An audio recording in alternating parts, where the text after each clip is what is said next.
ગાંધીનગર ઉત્તર વિધાનસભાના ધારાસભ્ય રીટાબેન પટેલ પ્રેરિત સહાય ફાઉન્ડેશન દ્વારા કેસરિયા ગરબા ગ્રાઉન્ડ ખાતે અસત્ય પર સત્યના વિજયના પર્વ વિજયાદશમીએ આતશબાજી સાથે રાવણ દહન અને રામલીલાના ભવ્ય કાર્યક્રમનું આયોજન કરવામાં આવ્યું હતું, જેમાં માનવ મહેરામણ ઉમટી પડ્યું હતું।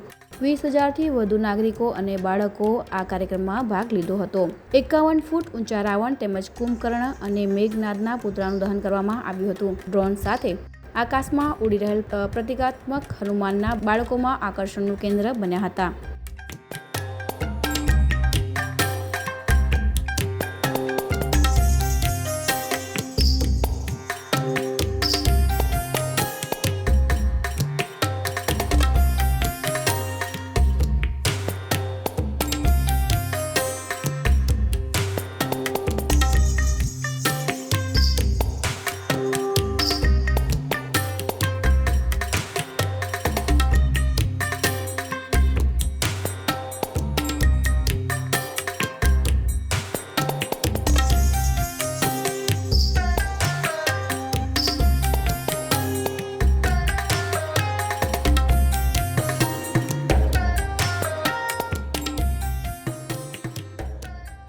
રાવણ દહનને લઈને નાગરિકોમાં ભારે ઉત્સાહ જોવા મળ્યો હતો।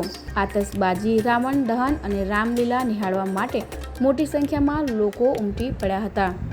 મોટાભાગના પરિવારો બાળકો સાથે લઈને રામકથા મેદાનમાં પહોંચ્યા હતા। બાળકોના ચહેરા પર આનંદ ઉલ્લાસનો ભાવ સ્પષ્ટપણે જોઈ શકાતો હતો। રાવણ દહનની શરૂઆતની સાથે જ રામકથા મેદાનમાં જય શ્રી રામના નારા ગુંજી ઉઠ્યા હતા।